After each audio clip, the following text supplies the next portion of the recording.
Hello, friends. Today our story is "Twas the Night Before Thanksgiving." Story and pictures by Dave Pilkey. Let's take a look at the cover. I see lots of children, and they are running around with turkeys. And look at their faces. They look very happy. Looks like they're having a lot of fun running around with turkeys. Let's see what happens. "'Twas the night before Thanksgiving. Whoosh! This turkey is running very fast. You can tell because the wind is trailing behind him. The leaves are falling down. 'Twas the day before Thanksgiving, and all through the trees the fall leaves were spinning aloft in the breeze. 8 children had boarded their school bus with grins in hopes that a field trip soon would begin. Let's see, are there really 8 children in line? Let's count them. 1, 2, 3, 4, 5, 6, 7, 8. 8 children and a teacher. They sang as they rode through autumn terrains, while visions of drumsticks danced in their brains. Oh my, look at them thinking about that food. They're gonna eat some turkey drumsticks. Take a look at this bus. There's a dark cloud of smoke coming out of that bus. That does not look right. I wonder where that smoke is coming from. If any of your parents know anything about cars, you could ask them, why is that dark cloud of smoke coming out of the bus? Over the rivers and through the woods, with winding and weaves, their school bus sailed on through the new fallen leaves. When out on the road there arose such a clatter, they threw down their windows to see what was the matter. Look at this bus. Whoa! It looks like it's flying through the air and going around the road. Looks like that bus is driving very fast. And the teacher is driving the bus. Can you imagine if me or Miss Abby was driving your school bus? That would be wild. Now I see a sign. It says here, Turkey Farm. So they are headed in the direction of a turkey farm. When what with their wondering eyes should they see but a miniature farm and 8 tiny turkey. So normally when we see a farm, it's big, but this was miniature. So this was a little farm. And there were 8 children and 8 turkeys. There's the same number. There's an equal number of turkeys as children. And a little old man, so lively and rugged. They knew in a moment it was Farmer McNugget.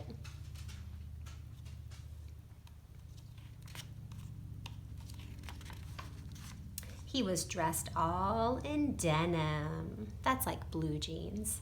From his head to his toes, with a pinch of polyester and a dash of Velcro. And then in a twinkling they heard in the straw the prancing and pawing of each little claw. More rapid than chickens, his cockerels they came. He whistled and shouted and called them by name. Now Ollie, now Stanley, now Larry and Moe, on Wally, on Beaver, on Shemp and Groucho. The turkeys were chunky with smiley beaked faces, and they greeted the children with downy embraces. Look at the way these children are hugging the turkeys. So soft and gentle. That's the way I like to be hugged, soft and gentle. They look so happy right now. So out through the barnyard they ran and they flew and they gobbled and giggled as friends sometimes do. And look, I recognize this picture. This is the picture from the cover of the book. Remember those smiling faces on the front of the book? Then somebody spotted an axe by the door, and she asked Farmer McNugget what it was for. I wonder what that axe is for. I wonder if anyone has an idea. With a blink of his eye and a twist of his head, the old farmer told a grim tale of dread. Oh no. "Tonight," said McNugget, "these feathery beasts will be chopped up and roasted for Thanksgiving feasts." Now, friends, do you understand what he just said? He said those turkeys are going to be cut up and cooked for Thanksgiving feasts. The children stood still as tears filled their eyes. Then they clamored aloud in a chorus of cries. Can you imagine if you were friends with someone with an animal and it got chopped up and cooked? Look at how sad these children are. Oh my goodness. "Oh dear," cried McNugget, "now what shall I do?" So he dashed to the well and the teacher went too. Oh my, look how fast they are running. And they fetched some water fresh from the ground in hopes that a swig might calm everyone down. So here's the well. The well, some people who live far out in the country, sometimes they get their water from a well. The water's deep down in the ground and someone dug a hole and then they crank a bucket down into the water and then they crank it back up. And that's how you get your drinking water. But of course, we just turn the faucet on and we can get our water that way. And when they returned to quiet the matter, the children were calmer and mysteriously bigger. Look at these children. They do look mysteriously bigger. I wonder how they got so big.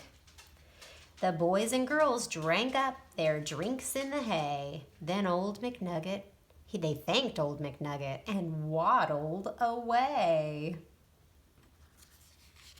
Look at them. They're not sad anymore. And they do look bigger. They limped to the school bus, all huffing and puffing. It's not easy to walk with hot turkey stuffing. Oh, did you notice? Did you notice they have turkey stuffed in their shirts? And then, as the school bus drove off in the night, McNugget looked around. Not a turkey in sight. Where are those turkeys? The turkeys are on the school bus. 'Twas the night before Thanksgiving, and the stars up above shone down on a school bus abounding with love. It's full of love because those children saved the turkeys. The very next evening, 8 families were blessed with 8 fluffy Thanksgiving turkeys as guests. They feasted on veggies with jelly and toast, and everyone was thankful. The turkeys the most. So each one gave thanks for love and for living, and they all had a wonderful, happy Thanksgiving. I wonder if you were not going to eat turkey on Thanksgiving, what would you eat? Send me and Miss Abby a message and let us know what is your favorite food. So if you could eat anything besides turkey on Thanksgiving, what would it be? Thanks for listening. I hope you liked our story.